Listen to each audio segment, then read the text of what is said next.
Well, another superhero sequel and a fascinating documentary are on area screens this week. And here to tell us about Dark Phoenix and the ever-popular Hail Satan is film critic Chuck Pam. It doesn't sound like the feel-good movie of the summer, but I could be wrong. You could be. They probably tried to get a reaction with that title. It's exactly and what they did. And I noticed that you guys, that was the one you led with on the commercial. It is. Yes, interesting. It is. Well, it's striking. It is striking. So I don't know what we want to start with. No, we're going to start with Dark Phoenix. Dark Phoenix, not striking. Not striking at all.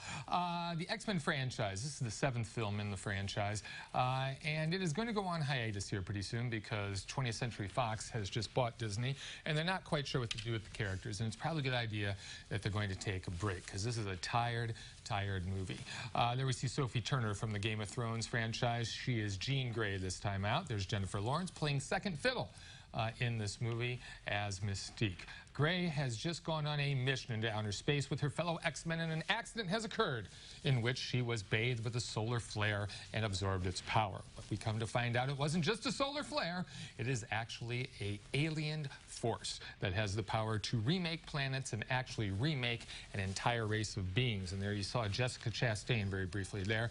She is an alien masquerading as an Earthling, and she wants this power that Jean has in order to, as I said, resurrect all of her fellow aliens because they have fallen by the wayside. Well, there are problems because she can't control this power, and the other X-Men, well, she's a friend, but they have to treat her like an enemy as they try to contain her throughout this movie. Movie has a couple interesting points. And then we see Michael Fassbender as Magneto, always the best part of any movie he's in.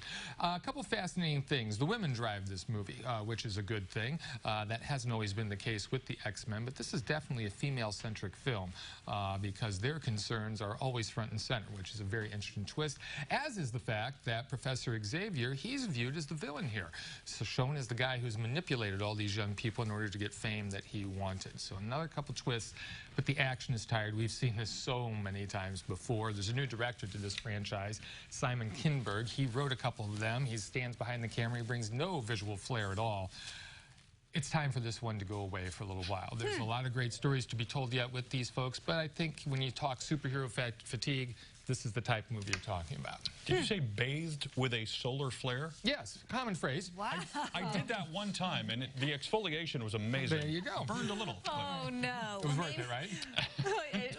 Moving on. Hail Satan. Hail Satan. Documentary up at the Art Theater. Starts Friday. Starts Friday about a group called the Satanic Temple. This is a church that has over 50,000 members. And there you see one of their members up there just making a spectacle of themselves on the town hall. And yes, this title and the fact that they refer to themselves as the Satanic Temple is all done for a certain reason, to call attention to themselves. You also saw briefly there that they bought a house in, of all places, Salem, Massachusetts, and they paint the house black. These people are out to gain attention. But they're not what you think they are. They aren't out sacrificing small animals on the weekend. There's no blood rights or anything like that.